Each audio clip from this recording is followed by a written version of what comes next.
Fərqli söhbət məkanına xoş gəlmisiniz.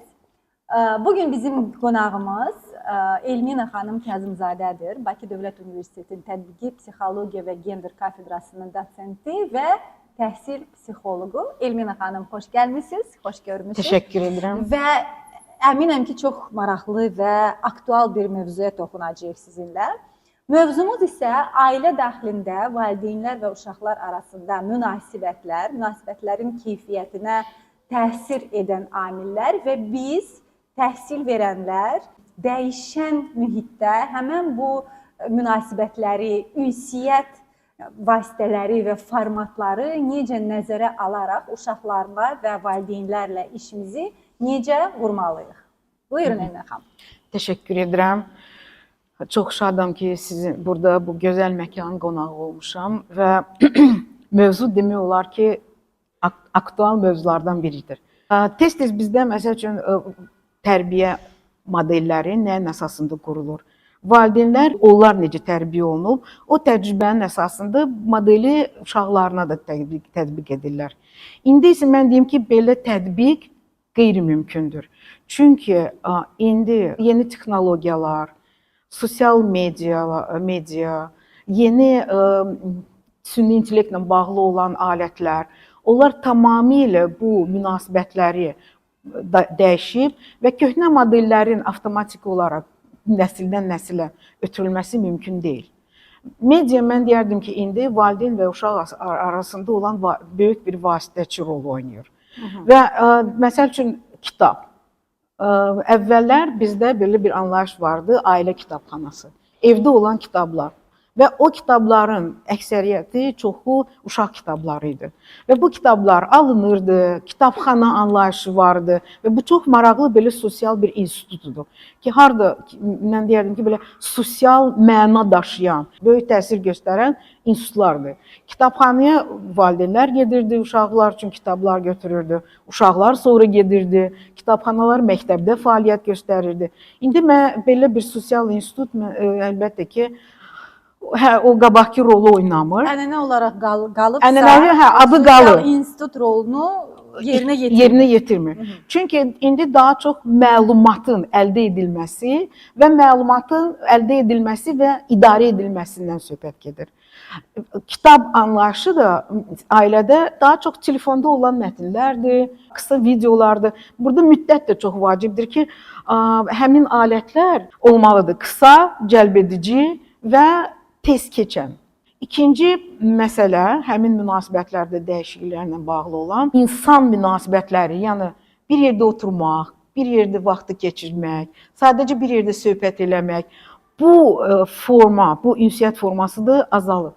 Çünki daha çox media ilə ünsiyyət yaranılır, həm valideynin, həm uşağın.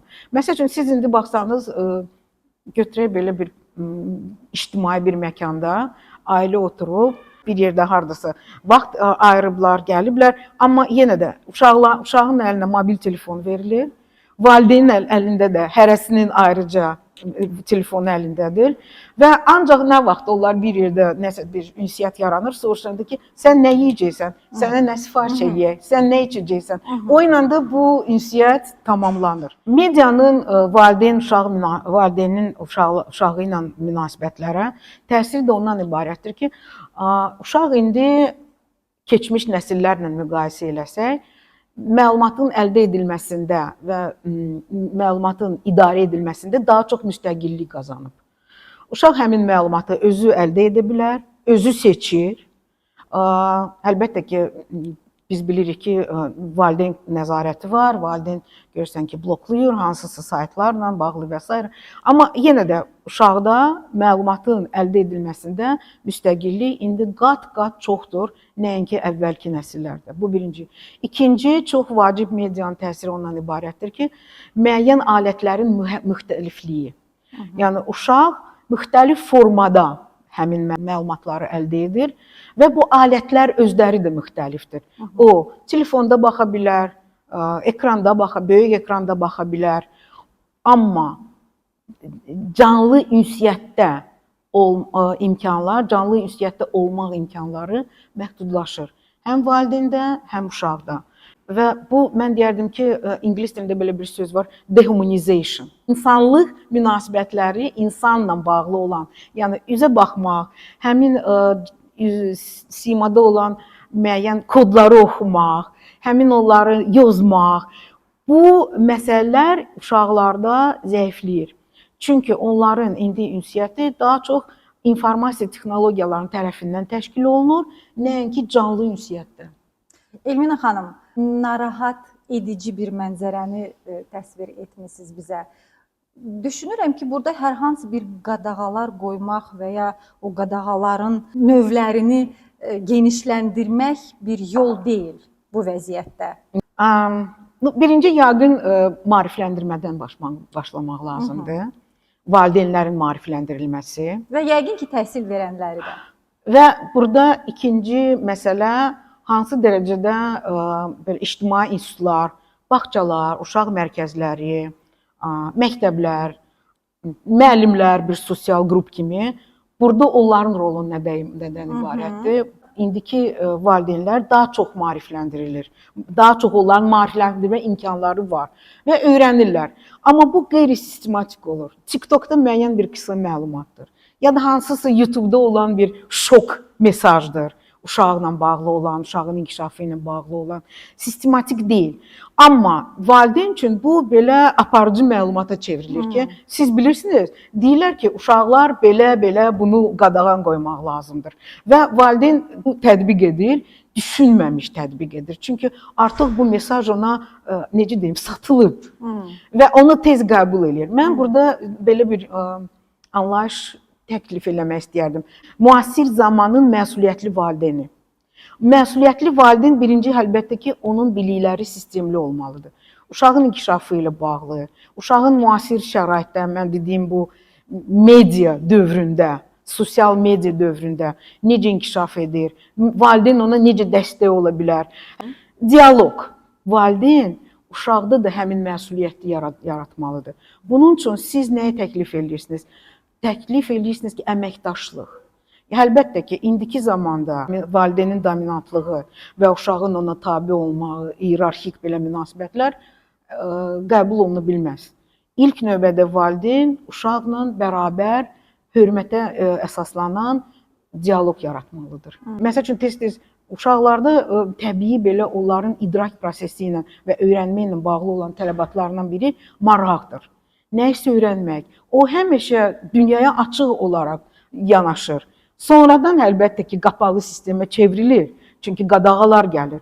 Amma açıq olaraq o, bu nədir? Çox sual verir. Tez-tez bizdə məsəl üçün valideynlər narahat qalırlar. Onları bu suallar qıcıqlandırır. Çünki valideyn də streslə yaşayır. İndiki valideyn məsəl üçün onun məsuliyyəti uşağın qarşısında tez-tez görsən ki, maddi maraqlarla bağlıdır, nəinki mənəvi maraqlarla. Və bu maddi təzyiq əlbəttə ki, onda stres yaradır. Bu streslə bağlı olaraq o maddi cəhətdən dəstəkləyərək mənəvi, psixoloji tərəfdən dəstəkləmək artıq deyir, mənim hövsələm çatmır. Mən daha buna dözə bilmirəm. Və ya sadəcə görmür onu ya da görmür və eşitmir. Bu da çox belə məsələdir ki, indi tədqiqatlar göstərir ki, valideynlərin uşaqlara qarşı münasibəti həvalə etmək modelidir. Hər şeyi həvalə edir. Bağçaya, repetitora, müəllimə, məktəbə, cəmiyyətə və bunu ödəməyə hazırdır. Çünki valideyn də tez-tez görsən ki, özünü tanımır, öz valideyn rolunu dərindən dərk etmir və ancaq məsəl üçün onu maddi cəhətdən görür. Necə ki, mən bunu artıq təkrarlar deyirəm.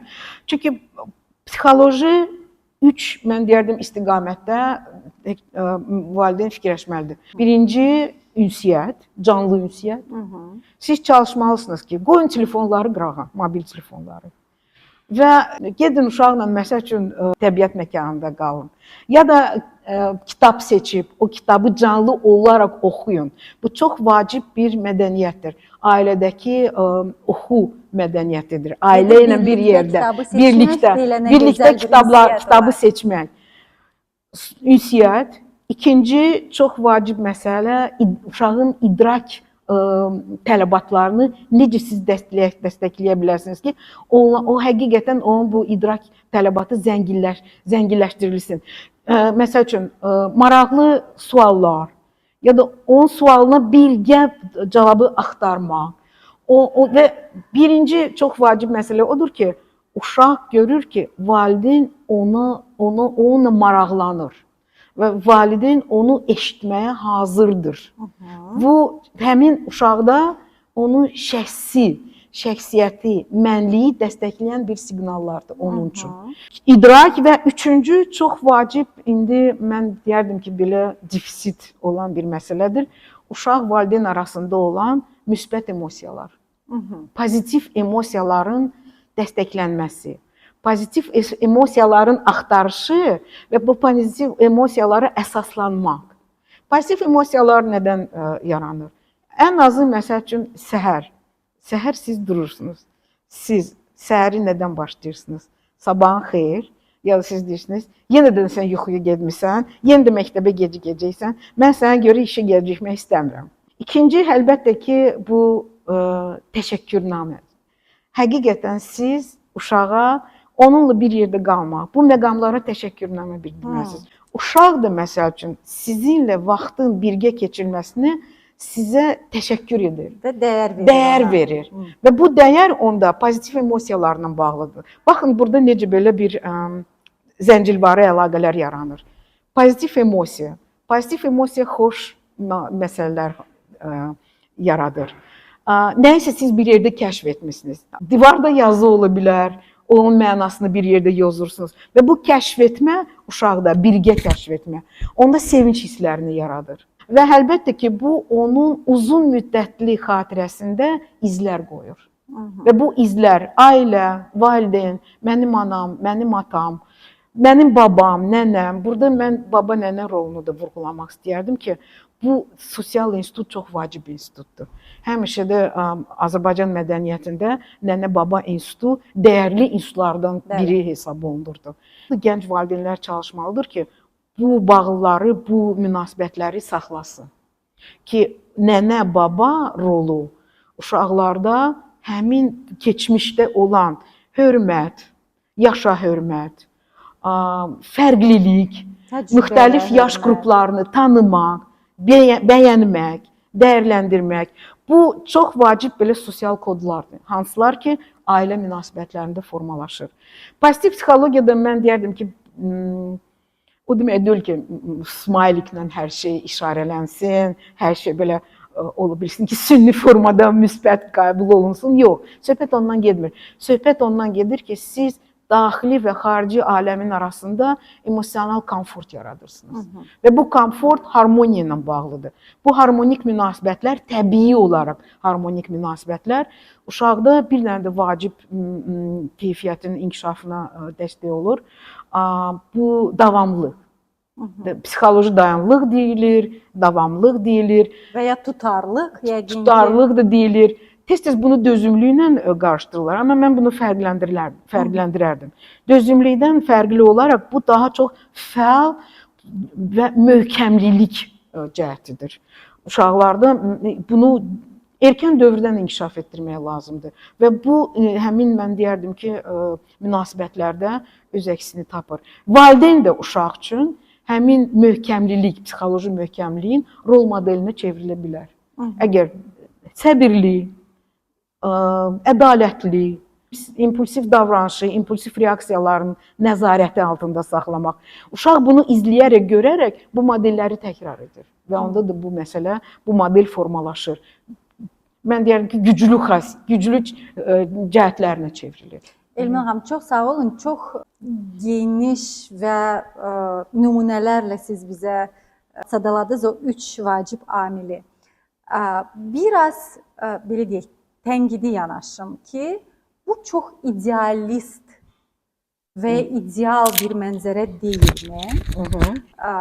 Biz müasir ailəmizi, bizim cəmiyyətdə cavan ailələr, orta yaşlı ailələr, başqa nəslin ailələri belə olmağa dəvət etmək üçün nəyə əsaslanırıq? Niyə biz istəyirik ki, olsun bizim belə ailələrdə münasibətlər.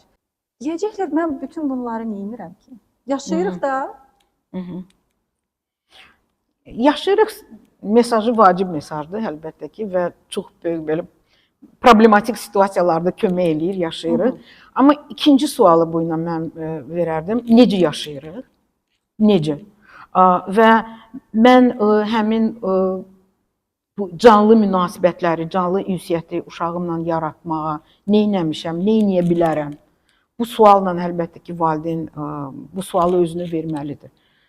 Ola bilsin ki, bu ideal səslənəcək, amma mən burada uşaq kitabının rolunu istəyərdim vurğulayım. Çox sağ olun. Ki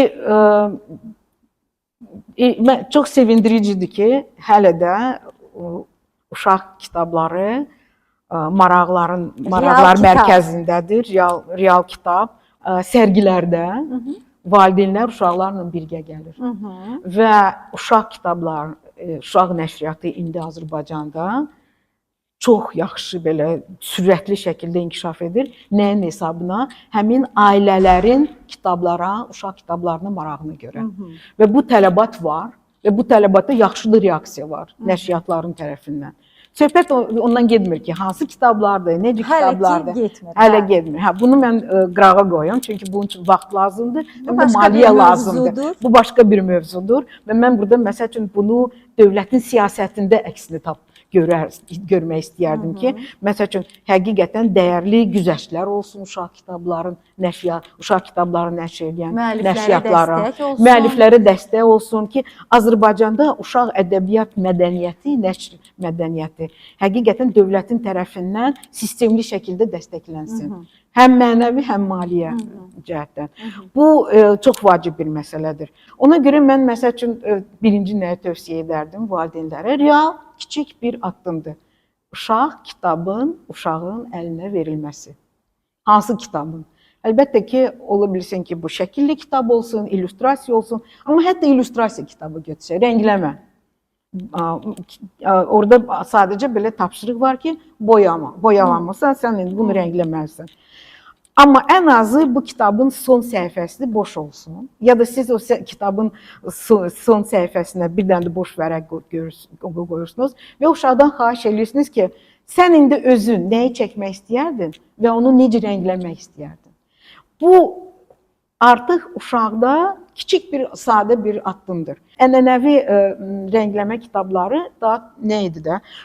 Konkret bir obyektidir, onun konturu idi və bu konturun hətta yuxarıda ya da məsəl üçün sağda, solda nümunə verilirdi ki, sən bunu ancaq bu rənglərlə belə də rəngləməlisən. Bunu uyğun olaraq. Və əgər məsəl üçün o məsəl üçün dovşandır. Dovşanın qulaqlarını başqa rəngdə verirdi ki, nümunə ilə fərqli idi. Bunu ona səhv kimi göstərirdilər ki, bu səhv görmürsən, burada onun bozdu, bunun qulaqları düz eləmədi. Yenidən işlə. Bu valideyn indi belə məsələni elə qoymalıdır ki, uşaq bu özü seçsin. Və rənglər nə qədər çoxdur və nə qədər onun əlində seçim çoxdur, o qədər də yaxşıdır. Çünki sonra bu uşaqda müstəqilliyi mən dediyim kimi, mən anlayışını, mən bunu bacarıram. Həmin bu özünü səmərəlilik məsələsi vacibdir. Və bu da həm də emosiyalarla, mən dediyim bu pozitiv emosiyalarla, sevinç, təəccüb, maraq, bunlar da öyrənmə emosiyalar kimi artıq onda inkişaf edir. Bu öyrənmə emosiyası sonra harada davam edir? Məktəbdə, təhsildə, onun təlimlə bağlı münasibətdə. Çünki o məktəbdən qorxmur. O məktəbdəki olan dərsləri zəhlə tökən bir məsələyə kimi baxmır. O həqiqətən orada nəyisə qazanıb, nəyisə vasitəsilə sevinən bir fəaliyyət kimi qəbul edir. Bu çox vacib bir məsələdir. Mənə gəlir ki, valideynlər belə sadə davranış modelləri ilə, siz dediyiniz ideal modellərlə deyirəm, ideal modeli deyil. Bu sadə və mümkün bir modeldir. O ideal modelə doğru birinci və sadə bir addımdır. Çox real bir addımdır ki, hər valideyn, hər müxtəlif maliyyə durumunda olan belə valideynlər bunu hardasa, belə deyək, ayda bir dəfə, 6 ayda bir dəfə edə bilərlər.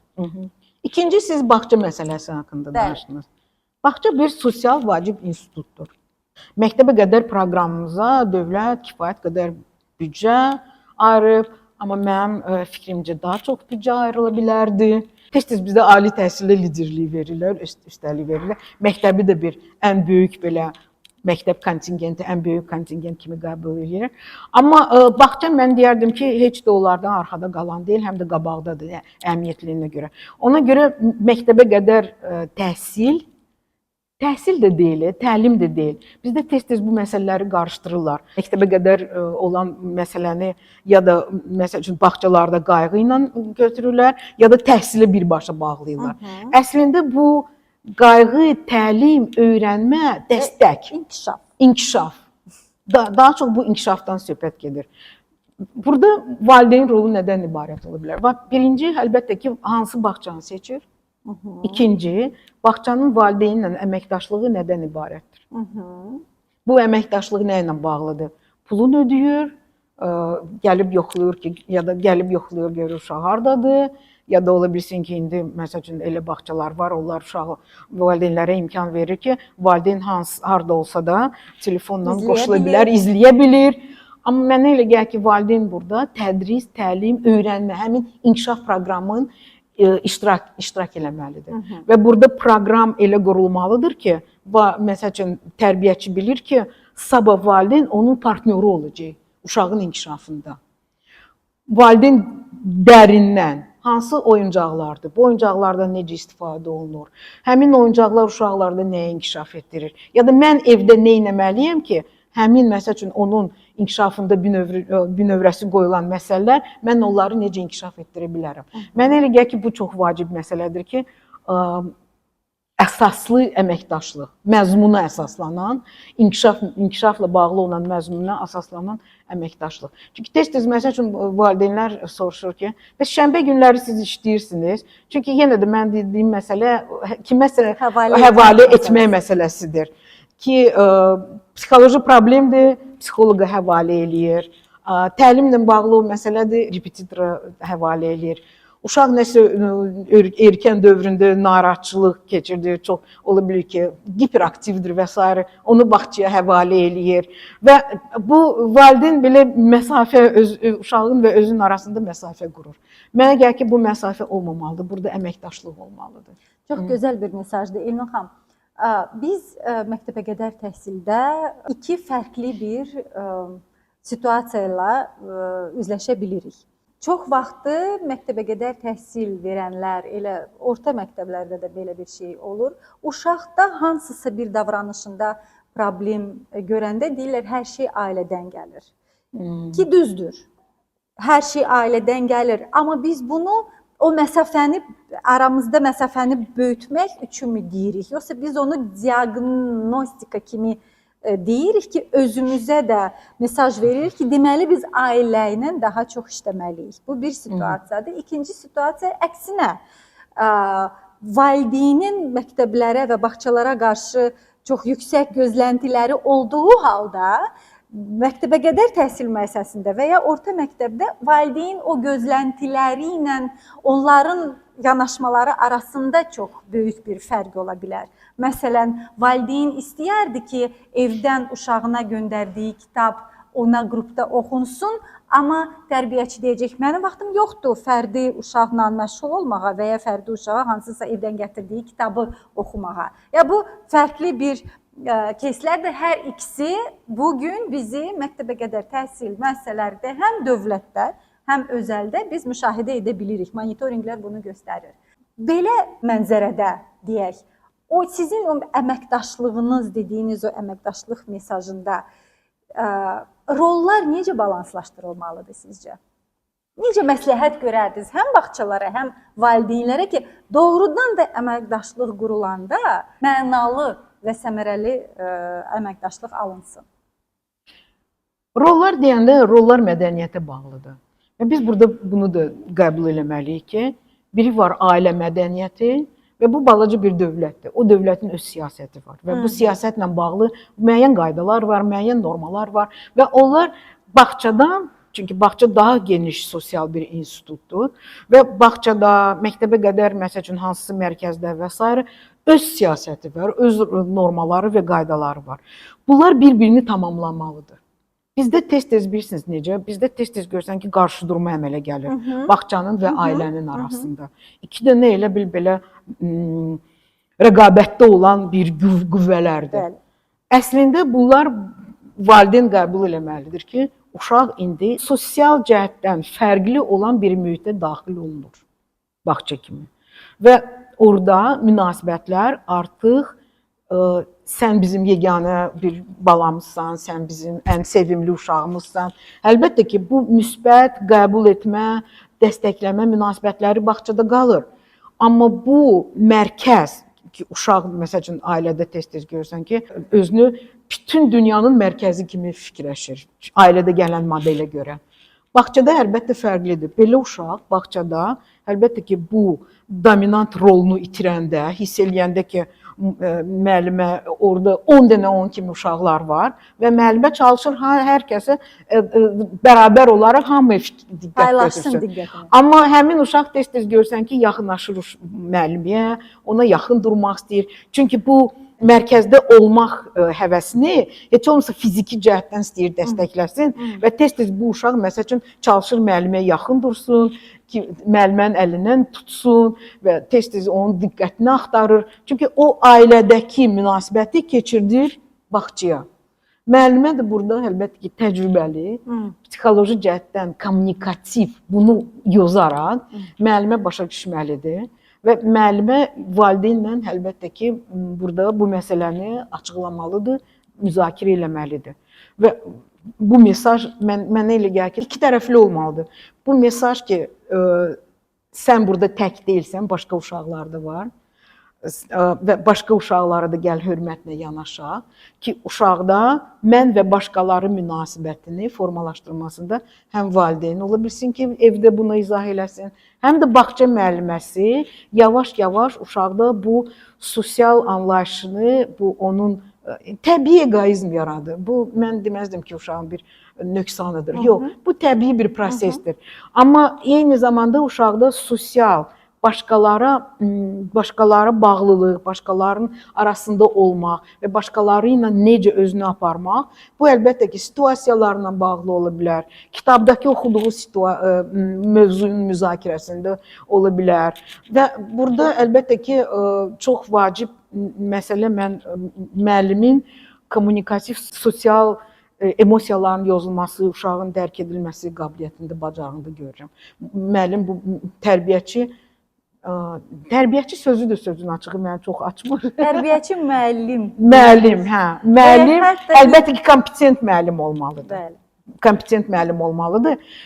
Tez-tez nə edir? Qeyri-kompetent tərbiyəçi müəllim valideynə qayıdır ki, sizin uşağınız kollektivdə özünü apara bilmir. Onunla işləmək lazımdır, siz işləyin. Biz, bu uşaq məni çox incidir qrupda. Və ya sinifdə? Ya da sinifdə. Və müəllim burada bu məsələni qoyur valideyn üzərinə. Valideyn də normal təbii reaksiyasıdır, müdafiə, mühafizə reaksiyasıdır.